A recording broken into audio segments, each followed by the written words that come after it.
episode 18, and I have with me Sonia Plumb from the Sonia Plumb Dance Company. And before we get started, I'm just going to mention the two things that I do every show. I'm going to mention my number one sponsor, which is CrossFit Hartford. They really help me out. I do some design work for them, and they help me with the show and help promote my stuff. If you're into fitness or want to get fit, check out CrossFit Hartford. They're the best game in town. Great coaching staff. There's a lot around here, but they're the best one. I've been doing it for about 5 years now, and if you thought about doing CrossFit, you should definitely check them out. The second thing I want to mention is the Hartford Adobe User Group, which is a networking group for graphic designers. It's a group that meets once a month, run by Scott Reynolds. It's a pretty good opportunity if you want to learn about the Adobe software updates, or if you're looking to become a designer, or just meet new people, maybe look for a new job or something like that. So check that out. That's meetup.com/Hartford Adobe. But now we can get on with our show. Sonia Plumb, you're also a member of CrossFit Hartford, right? I am, yes. As a dancer, I need to stay in shape and wanted to get back. And I love physical hard work. So I thought I'd try CrossFit, and that was the first one. Theirs was the first one I landed in, and I've stuck with them. And I'll just say their coaching staff is they know what they're doing. I haven't gotten hurt. You know, they physically, kinesthetically, they're really on top of how the body works. Definitely. So, I love that place. Thank you for coming on the show and inviting me to come watch a little bit of a rehearsal earlier, and mentioning the physicality, and actually seeing that firsthand was impressive. Thank you. Thank you for that. That's pretty cool to see. I think I'm not a dancer. I'm not really familiar with a lot of dance, but seeing the process actually helps me kind of understand, how that comes to be. A lot of times we see the finished product, but not so much, the dancers like working through the movements. So it's pretty neat.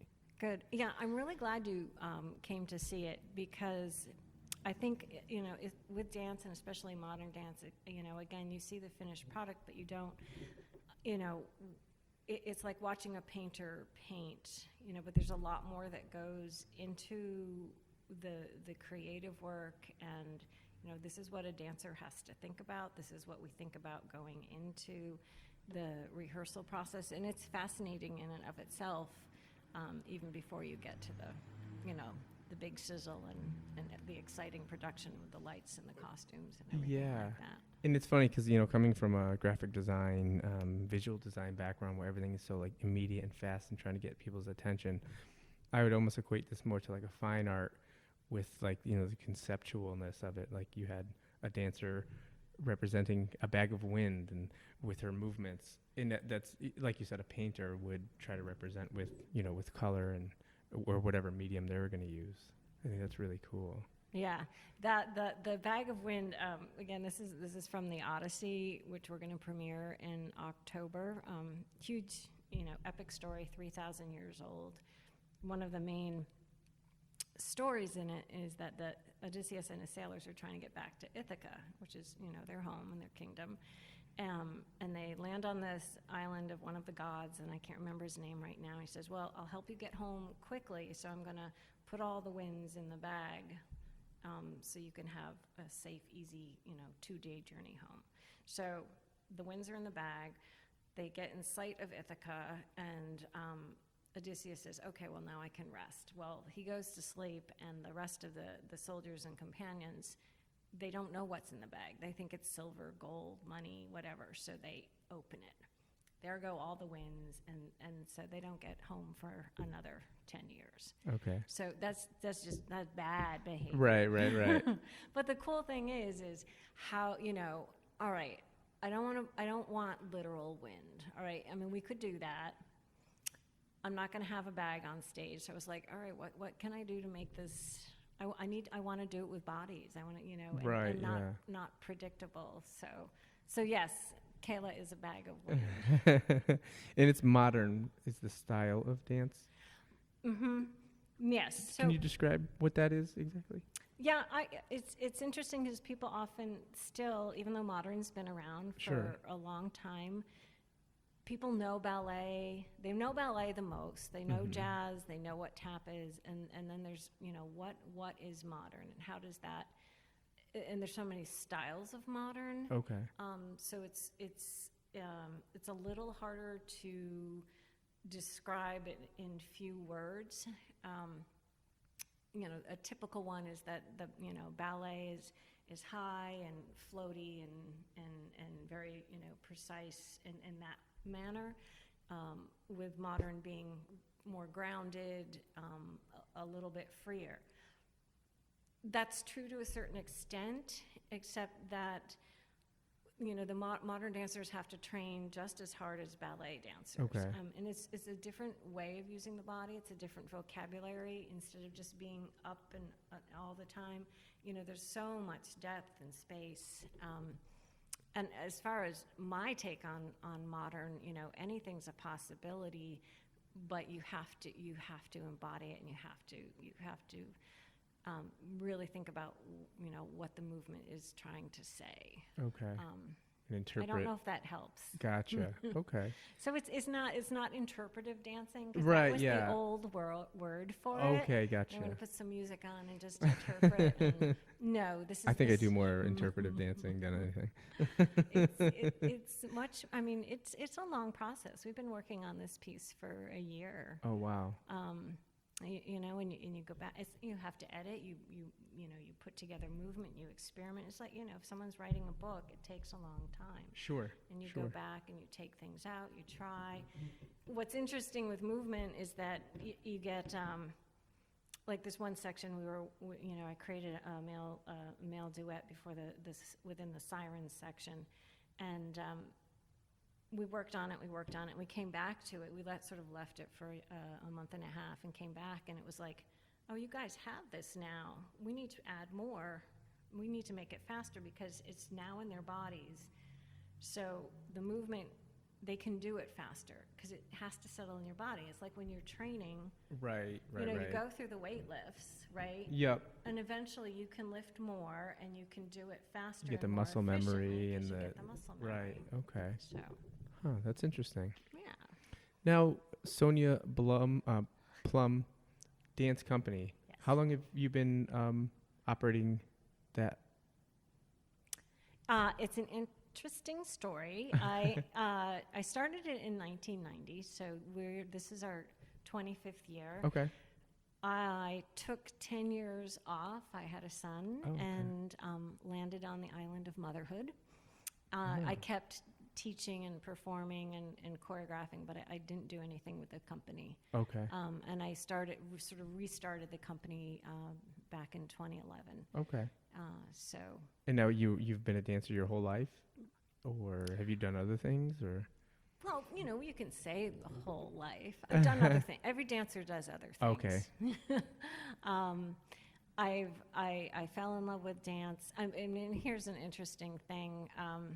I grew up in Vermont, and like the Hartford Ballet was up there when I was a little kid. Okay. And I saw them, and that was like, I want to dance, and so it was like a connection. Yeah. Have I done other things? I mean, you do things to supplement your life. I teach Pilates, some dancers have restaurant jobs for a while. Okay. And, that sort of stuff, but. Now, do you, at this point, are you more of like the art director, choreographer, or do you still do a lot of the dance yourself? I've mostly been choreographing. I used to put myself in almost every piece, but in this piece, in the Odyssey, I am putting myself back in as Queen Penelope. Gotcha. So it's actually fun. So I'm back in training mode, which is why I'm at CrossFit a lot more. Yeah, I bet. Yeah. Gotta keep it. Watching those dancers, I was like, oh my god, I feel like I would consider myself an in-shape person, sort of, but I'm like, I feel so like out of shape watching them, like, and not flexible. That's true. And now, when I was watching you, kind of direct them, now what are you looking for as you watch the dancers move? Like, what do you have in your head that you're trying to get out of them? Ooh, I like that question. I'm looking for a couple different things. One, I have to tell my story, and I tend to tell the stories, and I'm not looking to tell it with mime, which is what you often see in ballet, or but from an organic place. Okay. But I'm also looking to see what each dancer's strengths are and how far I can push them in another direction, and then also fulfill my vision of what I need. So I don't know if that makes any sense. That makes no sense at all, does it? So do you have, like, I guess when you're working on something like this, this is a pretty big production, correct? How many what would you call them, segments are in the entire production? Well, let's just say that the Odyssey, the story itself, if you told it verbally, it would take 24 hours. I'm chopping it down, so it's 75 minutes of movement. Okay. So a lot happens really fast. So I don't want, it's not a typical, like, here's a big dance and here's a dance, and things are happening. Okay. What's fun is that, well, it's all fun, but like Danielle, she's the little fiery redhead. She plays the goddess. I know she's a soldier, she's a captain, she's a sheep, she's a stick, what else is she? I mean, she's like a bunch of things. Okay. And you have to embody them, but cleanly and artistically. Sure. Without just, I'm not a sheep, but why am I putting a sheep on the stage? And it's actually really funny. Yeah. Yeah, you're looking at me. What?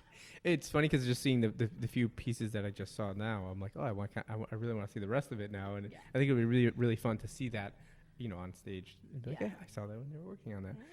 Yeah, there you go. Yep. But that being said, do you have a vision for the entire piece before you even start, or I guess how does it begin? Do you have a cast of dancers first in mind, or do you have the piece in mind? Do you like fill the roles based on your dancers, or do you create the piece and then find the dancers to fill the piece? That's a good question too. For this piece, this group of dancers, we've been working together for a while, and I really wanted to I just felt like it was time to do the Odyssey. And there, I could have auditioned a whole bunch of other people, because there's multiple roles. And I chose not to. I'm like, no, I'm going to go a different route. Everybody's going to play a bazillion characters, except for Odysseus. He plays himself. And so by limiting myself, it sort of opened up all these possibilities. Mm-hmm. Like, how are you going to tell the story with 6 dancers who have to Oh, change from being sirens to lotus eaters to getting, chased by the Cyclops to Poseidon to Athena. Oh, cool. And so they have to, and each of their characters has a certain movement quality. Athena's wise and wisdom, and she's, very elegant and powerful in her own way. The sirens in mythology are half bird, half women. So their movement is half bird, half women. Oh, cool. Yeah. Okay. Yeah. I can appreciate that. Yeah. Women are like that anyway, aren't we? Well, no, I guess like I actually went to school for fine art before graphic design for a couple of years, and it's I spent a lot more time studying fine art and drawing and painting, and Nice. so I can definitely appreciate the artistic value and like the interpretive, the combination of trying to portray a bird, woman, siren. Like I see it as you're doing it. Like I can see what's happening, and it's interesting for me. I definitely enjoy it. Yeah. Nice. Nice. What else was I gonna say? There's something else I was gonna ask you. I lost my train of thought there. That's okay.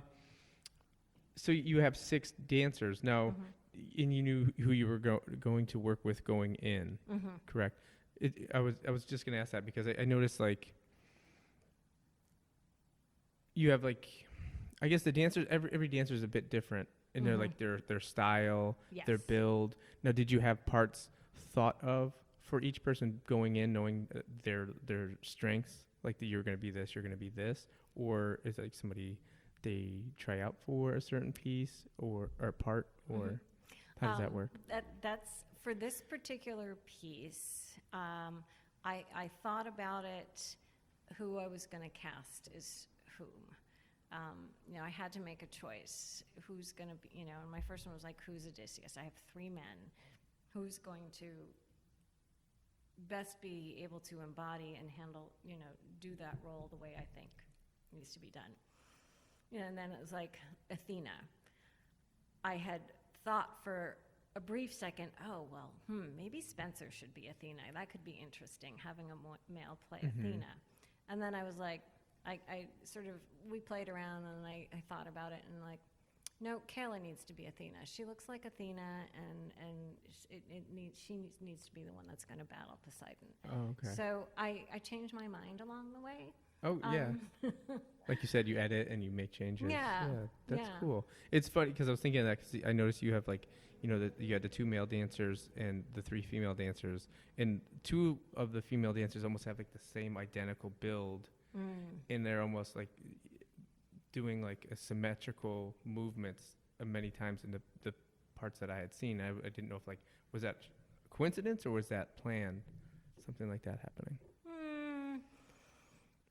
When I it sort of happened, but then I make use of it. Sure. Because they do match each other well, and not all dance companies work that way. Some may very much, they want all within a certain body build and right, everything yeah, like that. I find it's been really interesting for me to have okay, well, he can lift her, she can lift him, she can't lift her, so right. It just gives different possibilities. Yeah. It's funny to think about, it's even seeing them move and then react to each other. They must know each other pretty well at this point. And you said you've been working on this for over a year? Yeah. Wow. Yeah. Yeah, I'd have black eyes and be kicking people and. There's been a few toes stepped on. Yeah. Yeah. So dance is definitely physically demanding. Is this like a young person's kind of game? What's the longevity for a dancer? For modern dancers, get to dance longer than the strict ballet dancers. Okay. Ballet is there's especially the high end of ballet it's super demanding on the body. Modern dance is demanding on the body as well. If you take care of it, you can dance for a long time. It's easy, but you have to figure out what your weaknesses are, your strengths are. I don't know if I'm supposed to tell my age, but I'm still dancing. I can't do what I used to do. I took myself out of a section because I couldn't get down as fast anymore as the 20-year-olds. Gotcha. There was, fast movement going to the floor. Yeah. 20 years ago, I would have been fine. Gotcha. I can't do that section and look good. Gotcha. I'm starting to feel that myself. the knees. But actually, we're getting close to our 20 minutes, so we're going to have to break. Okay? Cool. Yep. Recording podcasts or video or broadcasting. I'm not a broadcaster. I'm a designer. So this every episode, I'm learning something new. And I think these last couple, I have been going pretty good. I've always forgotten something. I've forgotten my memory card, my battery, didn't charge something. You know what I mean? Yep. So there's always something. Exactly. But so you're heavily involved in education through dance. Can you describe how that works and what you're doing? Sure. So, Sonia Plumb Dance Company, we perform, we're professional artists, big portion of what we do. The other half of what we do is educational work that brings dance and integrates dance with classroom work. So we have residencies and workshops that go into schools. One of the places that we go in, we're on the Hartford Performs roster. So they have a whole list of artists that have been vetted through the Hartford teachers, and then the teachers go through and they look for what they would like. So we have 2 major programs, one that connects science and dance, and then one that connects literature and dance. So for example, for the science and dance, the Common Core curriculum for grades K through 8, every grade studies something different. We focus on water. So in most of the classes, you will find something about either water or climate change or pollution. Okay. So for example, grade 6, they study water molecules. You've got liquid, ice, gas. You know, how do those molecules interact with each other? What are they made of? H2O. Sure. You know, so what we do is we get the students learning that through movement, and it reinforces what they're doing. And they come up, we give them sort of the ideas and tasks, but then they come up with that. So we're not saying, well, just, you know, giving them A counts. That's not what it's about. It's about them processing. Another exercise we do, I think the 4th graders do the water cycle. So you've got your precipitation, condensation, and that whole business. Okay. And so we make a dance based on, the kids come up with a movement for each word of the water cycle. We make a dance. They repeat that dance a number of times. So then when they go and take their tests. Oh, yeah. I wonder if you see a bunch of kids like moving around in their, in their chairs. They might. Who knew that movement would facilitate learning? Exactly. Not sitting still in a chair all day long. Well, and why isn't your kid learning anything? There's big studies out there. I mean, some kids, kids study differently. They learn differently. And kids need to move. Like my kids never stop moving. Yeah. Nonstop. Yeah. Like my son, he wakes up, he's like a wind-up toy. His feet are like moving and he just takes off. I'm like, oh my God. No, these programs are very satisfying. We went into, I can't remember which school, but it was in the north end of Hartford. We were with some 5th graders, and they were, they're all inner city school kids, and a good portion of them actually were boys. And it's like, you always wonder if they're going to be able to relate to dance. Sure. But we got them moving. We got them thinking. They were so excited. They, I think precipitation or something, the last thing they did was fall down on the ground, they fell down. They loved that. Right. A million times they could fall down, so it's like. Yeah, that's funny because I even think of myself, like, how do I get, if my daughter is throwing a temper tantrum or we're having a tough time, it'll be like I make her do something wacky and weird. Like, there's this thing we do, if she's having a bad day, I make her like spin around a couple times, and I do like an egg timer noise. I'm like, see, you're all set. And I'll tell her, if we're having a bad day, I'm like, you need to reset. Yeah. So she'll do the spin, ding. All right, we're good. Let's go. Yeah, exactly. It's kind of funny. It's good. They have so much energy. Yeah, that's interesting. And then you also do things with autistic students as well? I read that on your website. My dancer Kayla we did a fundraising campaign for her, and she got certified to teach movement and technique to kids with autism. Okay. In New York. And actually, it's interesting, the woman who teaches this particular workshop is endorsed by Temple Grandin, so it's got Sure. very valid. And Kayla could tell you more about it.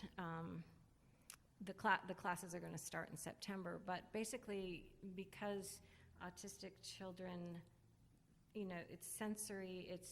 It's not that they can't learn. It's what they need to learn and how the environment they need to learn. Sure. In.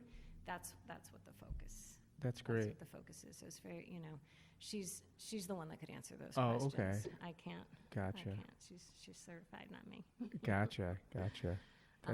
Yeah, but it's important work. Yeah. Mm-hmm. Yeah. I mean, it's funny in this podcast, like, I talk to different people, like creative people, and a lot of times many of the people that I interview are people that didn't want to do like your normal 9-to-5 job in a cubicle. They're artists, they're designers, and they're creatives that, I talked to many of them, and they weren't good students. They didn't want to fit and conform to that. And it's cool that there's some programs and organizations like yourself that are out there kind of like embracing the fact that maybe, education doesn't need to be in a box. I mean, the world now isn't in a box. Things are changing so quickly that, it's cool that we have people like you that are thinking in ways that can help students learn better. I mean, probably come up with some more. I know I come up with way more creative solutions to things when I'm moving around. If I get out away from my desk and like go for a run or work out or something, like I need it. Otherwise, it's like I'm staring at a blank screen and I can't think of anything. Oh, I do the same thing. If I get stuck on something, I walk out of the room. I have to like just get out of that environment, try something, throw something else on. Yeah, that's totally a great, what's the right word? Method, task, not task. Yeah, whatever. I know what you're saying. Exercise. There you go. So like, do you get to dance a lot? Like, the dancers were talking how they all teach elsewhere at studios or schools, Yeah. and does that inhibit your ability to dance and train? Inhibit? No, it's something that you have to take care of, though. You do all this training, say in college or whatever, and then you get out and you want to find a job dancing. There are very, very few companies where you can have a full-time job, especially modern dance companies at a level where almost all modern dancers have multiple jobs. Okay. Even so, within that frame of learning new work and touring and teaching, you have to find time to train. Whether that's, Chris has been teaching our ballet class over the summer, and then I have another woman, Jeannie Giroir, who teaches during the year, and so the company can come and take that. It's also open to the public, but you want to keep your body alive, finding new information. So I don't as much now because I'm older, but although I still love it. Go find another teacher in New York. Take a workshop for a weekend, take a intensive for a week. Even that gives you food, even if you can't train, on a regular basis. Gotcha. Yeah, I would make the parallel between like, I got really into like CrossFit and training and got super into it and got really good at it. And I was like, oh, I'm going to start coaching. And then the second I started coaching, it's like my training went downhill because the time that I would spend training went to coaching people. Yeah. And I can see the similarity where like, if you get really good at something, you're totally immersed in it. And then, okay, well, to stay in this, I'm going to have to teach and coach. But now my needs are being kind of pushed to the side a little bit. Exactly. And so that's, if you want to keep performing, you have to figure out where, how much you're going to do. Are there a lot of opportunities for dancers? Like if you go to school for dance, are there a lot of opportunities to dance professionally? Is it a pretty narrow field? It's like any of the performing arts. I mean, there's a lot more happening now than there used to be, especially for modern dance. And even it used to sort of be more, fairly New York oriented, but it's really, I think it's exploded in I don't want to say past 20, 30 years. But I mean, just what's going on in Europe, there's many more companies outside of New York City now. So, there are a lot more opportunities. Really? Yeah. And you say it's exploded. What do you think is the reason for that? I don't know. Time, maybe. I mean, just it keeps evolving. Probably I think information. Information. The internet. There you go. You think? I think when people, if you don't live in New York and you live somewhere else, in the middle of the country, maybe you would never be exposed to it. But I think the internet has made everything so much closer and so much more accessible. Yeah. I was even talking to a guy Tuesday who owns an advertising agency in New Haven, and his big thing was it doesn't matter where you are anymore. Like in New York and in London and LA or in San Francisco used to be the hubs of advertising, but now it's like you have to see these shops opening in rural areas in the country, and that you can because everyone's connected now. Yes. So I think, that's got to be. I think that a big part of it. Huge part of it. Some kid in the Midwest somewhere is exposed to dance where they would never have been experienced to it. Right. It's got to be Yeah. Information, definitely. And information communication, I think. Mm-hmm. That's interesting. Now, do you do a lot of work in Hartford, or does the show, is it travel outside of Connecticut or anything like that? Well, the Odyssey will premiere in West Hartford at University of St. Joseph, and then a few days later, the next week, we will be at the Kate in Old Saybrook, Okay. Catherine Hepburn Cultural Center. Other than that, those are our two big performances right now of that particular piece, and then we'll be doing a lot of in-school work. The Okay. schools are interested in having us in various capacities. My goal, the company's goal, is to tour, to expand. I want to expand. I want more people to see our work. Sure. And that's a process in and of itself, to get us out there, get other venues. And yeah, the internet certainly helps with that, because now people can, view you on YouTube Yeah. and see you and hear about you and everything else like that. Now, So- what would help make that work? Like, would you get like a sponsor to maybe like fund the performance or something like that, or pay the dancers, or like how would that process work to actually make it like you to be able to travel and tour and stuff like that? There's a couple different ways. We could set up our own tour. That would require sponsors and money ship, and that can happen. There are grants out there that sort of facilitate that, like New England Foundation for the Arts, National Dance Project. Those are hard to get. I mean, you really have to plan well ahead of time, and you have to be, recognized on a certain level. Okay. But the other thing I'm exploring is there's a conference in New York City, and I believe it's called APAP. Dancers come in January, dance companies, you get a booth. Mm-hmm. I'm not sure, 15 minutes, half an hour, whatever. You show your stuff live and in whatever, and venues come from across the country to see it, talk, and you can get hired that way.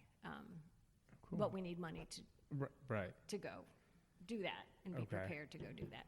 So I'm looking into that. Gotcha. Yeah. But if anybody wants to sponsor, I'm very happy to take Right. it. We are. I think everybody's looking for a sponsor. I think I Yep. say that every show. If you Yep. want to sponsor the show, There you go. because that's I'm thinking for myself, even for like the show, and you have to like prove that like, people are actually downloading and watching the show. So Yeah. it's probably more about ticket sales and filling the seats, correct? Mm-hmm. Mm-hmm. Numbers. It's always Yeah. always about numbers.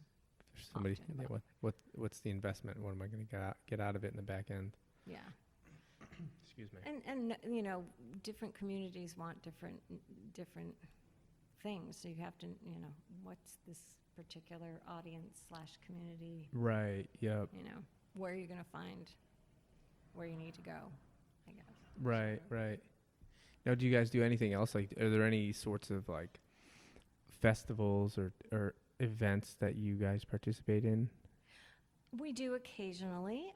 We've participated before in 5x5, which is a festival, dance festival that happens at University of St. Joseph. It's for all of Connecticut. It's adjudicated. We were just at the Caton Artists for World Peace. That was adjudicated. That was a great opportunity, actually. They have the Peace Belt, which is this very cool thing. Emily got to wear it while she was being a lotus eater. We haven't done a ton of festivals recently. I used to do a lot more, but we're looking. There's also not a ton of festivals in Connecticut. Oh, okay. But we're looking elsewhere. Yeah. Around. So I'm keeping my eyes open. Cool. Yeah. That's neat.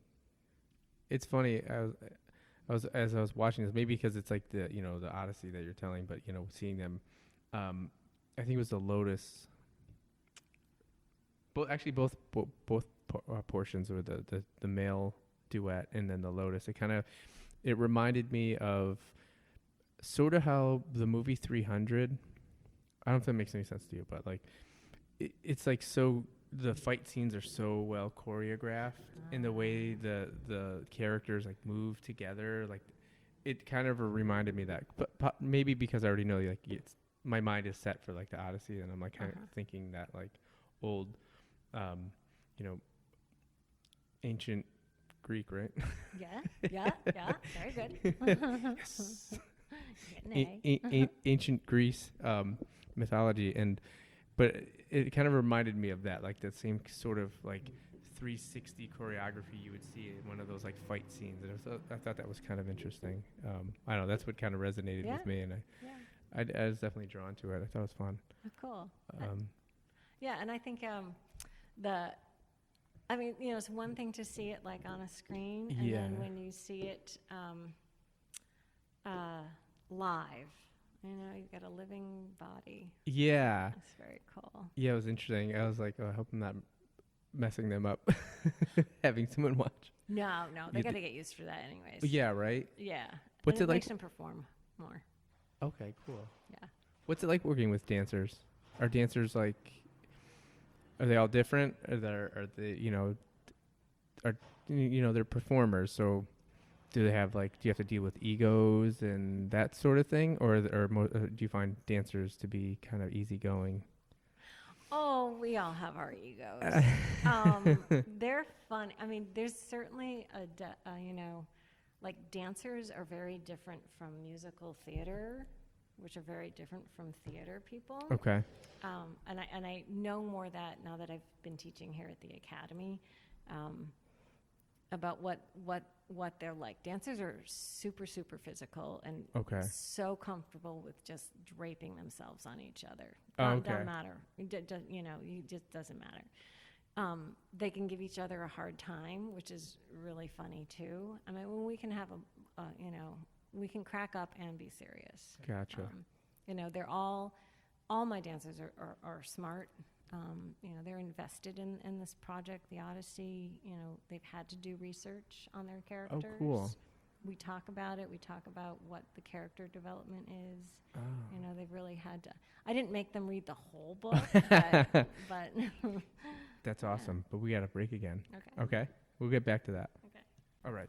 So we left off, we were discussing how the dancers prepare for the roles, and I thought that's actually pretty interesting, and I hadn't thought about that. How does that happen?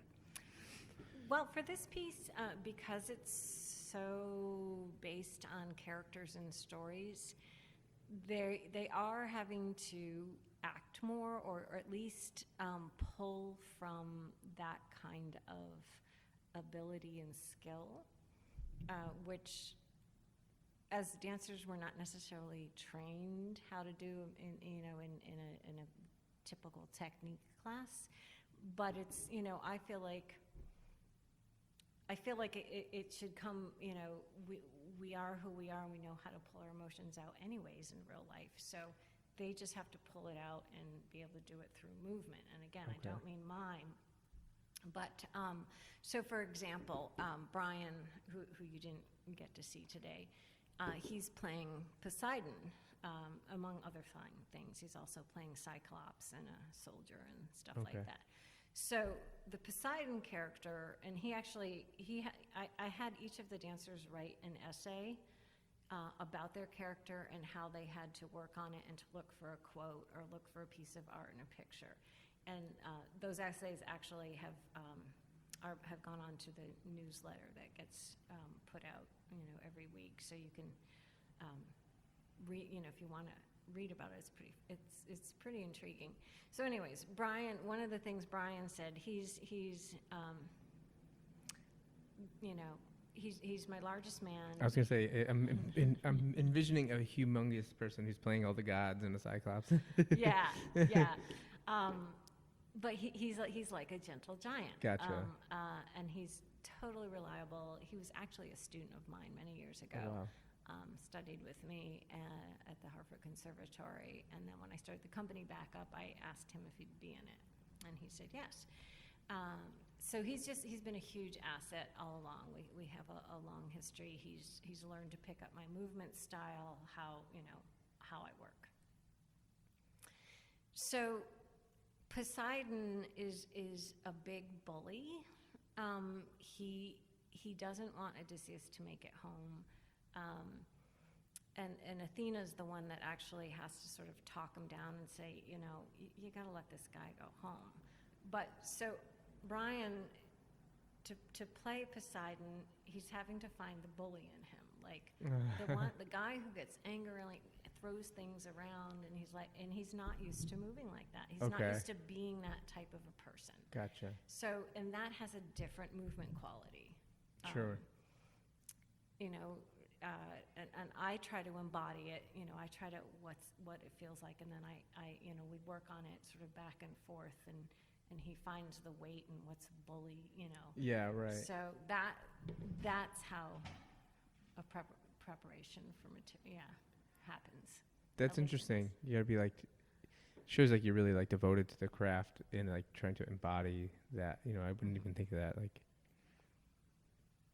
I guess that's what makes it like takes it to that professional level. If you're really going to do it in a production versus for fun. Right. Exactly. The music is very interesting. Is it original music and who creates the music for your?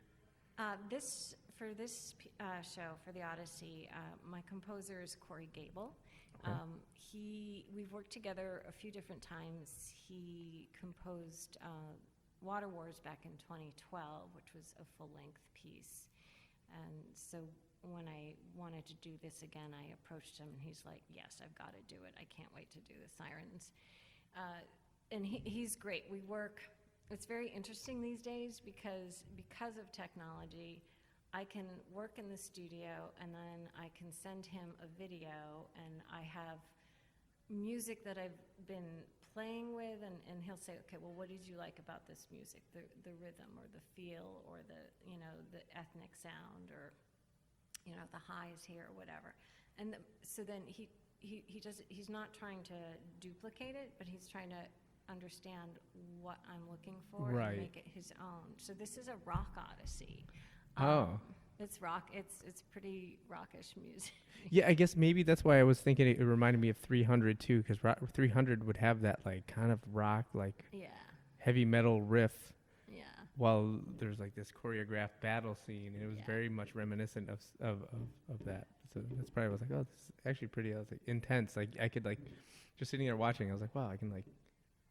They do a really good job. I can feel it, right there, sitting right next to them. So. Yeah. So he's great. And, what was his name again? Corey Gable. Corey Gable. He's actually I think he lives in Avon now. Oh, cool. Yes. Yeah. Cool. I like that. I feel very lucky and privileged to be able to work with a composer, especially for a project like this, because very, very often dance there's not a ton of money. You find music or you have an idea, and then you look for music and you make them work. Yeah. But the choreography gets to come first here, and I know Corey will back me up, and not just back me up, but support it, and it'll also be his own. And that's interesting. Like the entire piece is then like an organic, original piece. It's not like you borrowed music or sampled music from somewhere else. So that's cool. That's really impressive. Yeah, and so he's for this project, his CD will be on sale. Oh, and cool. It's going to sound like it'll stand on its own as an album. So oh, he'll nice. have it on like iTunes or at the concert. Oh, or okay, cool. To buy it. Yeah. You have to send me his link, and I'll include that when I do the Absolutely. write-up for this episode. Okay. You can plug him too. Yeah. Oh, he'll like that. Cool. So, how many productions have you done with this cast? Would you call it cast? I would call it a cast. Yeah. This company. It changes. The way I've been working sort of since I reemerged in 2012 was very much project based. So we did Water Wars, and that was all a water based theme. every year I usually have to audition a couple dancers. People move Okay. on. Sure. And then it depends how many I want. I'll have another audition coming up in September because one of the pieces that I'm working on is going to need some extra bodies. But these are my main, I like working with this small number right now. Sure. And you've been working on this one for a year. So would you do like one a year, or do they kind of overlap, like one every other year sort of thing, or? The projects themselves take a year. Last year and then this coming year we'll have another season in like March, and that's going to be other work. Okay. Sort of previous work that I've done from all over the place. But then once a year I'll premiere new stuff. Okay. Yeah. Cool. And this plays at the University of St. Joe's in West Hartford, correct? Yes. And you were mentioned beforehand that there's a kind of an introduction into the subject, correct? Yes. So we decided that for this, we would, and I've been working actually with professors and educators to get information about the Odyssey, Okay. to refamiliarize myself and to know more. So before each show, there will be a professor speaking for half an hour about the Odyssey, if you want to refamiliarize yourself. And it won't be, the professors I've chosen, it's not going to be a boring lecture. I mean, it's going to, give you information, the exciting stories. How is it relevant today? And that's the big thing is, here's a 3,000-year-old story, and it's still relevant. There are still, it's, whether you're talking about a war hero coming home, what's he going to find when he gets home? Who's, his wife, his son.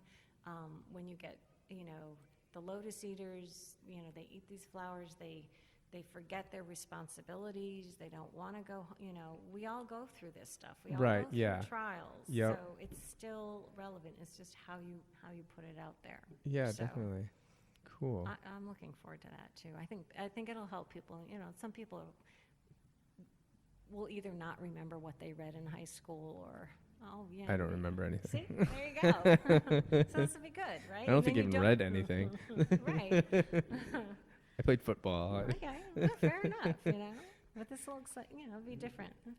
So I think I made it. I was on the cusp of like you were able to get by playing sports. You didn't have to. You didn't have like standard tests or anything yet. Oh, so I was like on the last group of. Oof, you lucked out. Yeah. You're on a football team. All right, go ahead.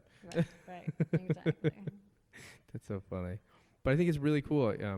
Like I said earlier, we just put our daughter through her first year of dance, and it's funny because beforehand we were like, I don't know, she's kind of clumsy and awkward, but after that first year, she's like so like moves around the house all elegant now, and like she does like this like interpretive dance all over the house if music's on. It's really actually cool. Oh, that is cool. Yeah, we're debating, should we try something else like gymnastics, or should we get her going with the dance? And my wife and I are like, we kind of like dance because we see somebody like you. It's like you can still dance, in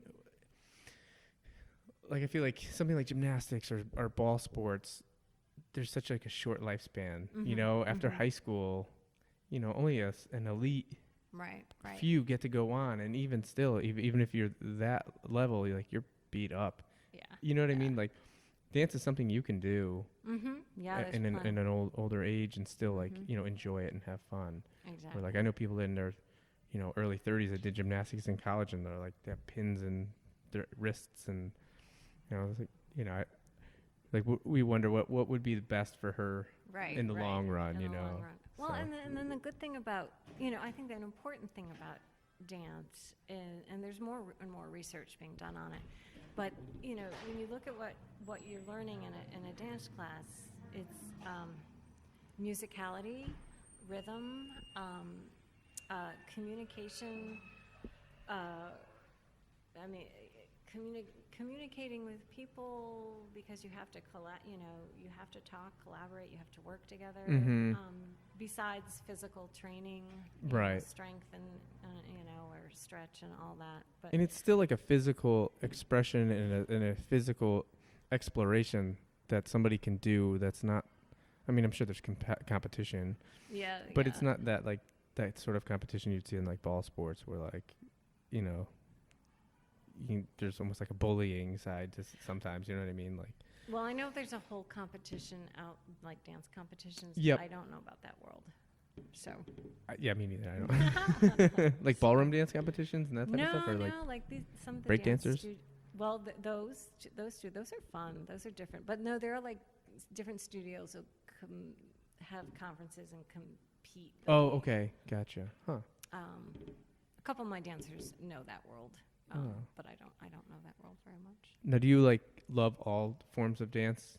I Like, do. or you I wish more I could just keep. If my body was younger, I'd be wanting to learn to spin on my head. Like yeah, some of my those guys breakdancing are crazy. students. I see that stuff online. Like, look at this dude spinning around like a maniac, and I'm like, how in the world? Like, yeah, I can't do that stuff anymore. But I'd love to keep learning. yeah, It's too fun. I bet it looks like it's so much fun. It's funny because like I said, my daughter, she's all into it now. So like she watches like these Disney videos and the numbers and like first of all the mental capacity it would take to even remember all these movements, and then the physical capacity to get through them all, I can imagine is exhausting. I would, like I said, I would consider myself in shape, but after watching those dancers, I'm like, oh my god, I need to go stretch or something, do some yoga or couple more sit-ups. yeah, that's so funny. So the show is in October. Is that the 2nd, 3rd, and 4th at the University of St. Joe's? Mm-hmm. And then also At the Kate on October 8th. October at the Old Saybrook. Yes. Cool. And where can people go to get information to buy tickets? And You can purchase tickets on the University of St. Joseph website. Okay. It's the easiest way. okay. There, you can also come. I mean, if you go on our website, soniaplumbdance.org, we have links to all that information as well. We have links to their website, links to the Kate, but we are on their main websites as Okay. well. You can find us on Facebook. You can find us on Twitter. Where else? What else is out I there? don't know. What else do you guys do? Do you put any of your stuff on like YouTube or anything? Like any performances? I have some stuff on YouTube. No full-length performances, Okay. but yeah, there's a sneak preview of Lotus Eaters on YouTube. So Oh, you can cool. Check that out. Cool. Yeah, that stuff. Social media is pretty cool. It works pretty well. Yeah. I'm trying to think what else I was going to ask. And do you training instruction? Do you do anything like that? If somebody wanted to contact you about dance instruction, do you do anything like that, or? We do workshops occasionally. Okay. We offer one ballet class a week. Because I feel that's important for dancers, and then we'll occasionally do modern workshops. My dancers teach at a variety of studios, so at the moment that's a nice way to get in, and I try to list that on our website, or if people call in, then they can find out Sure. what other studios I would send them to. Okay. Yeah. All right. Well, everyone, check out the Odyssey, performed by Sonia Plumb Dance Company. Should be awesome. What I saw in there, if it's anything like that, it would actually be a really good show. I know I was showing it to my wife earlier. She's like, "Ooh, this looks good." Good. I bet you my daughter would really like it. My Oh, son probably won't. Yeah. He wants to like play cars and Oh. be left alone. That's fine. That's fine. But my daughter would love it. Good. She probably would have loved to see this today. She would have been like jumped out there and danced start around with dancing him. with Oh us, yeah. That's cool. She's a diva. Yeah. She likes to be like the center of attention. Yeah, She's there you funny. go. Yeah. But anything else you want people to know, or I don't think so. I think we hit everything. we hit everything? Yeah. All right. That's good. Well, That's thank you fun. very much for being on the show. This is great. It's a great learning experience for me. Good. And thank you for doing this and getting all the creative work out there. Yeah, you're welcome. It's Right. fun. Yeah. It's been fun, meeting new people and hearing their story and helping them tell people their story. And it's been a good networking thing, too. Yeah. Just Yeah. because, I might, I hadn't really spoken to you before today, but this show goes out, and who knows who might see it. But it might, Right. somebody that might see this and have a creative thing they want to get out there, and they'll contact me. So it keeps going. It's like a snowball. Yep.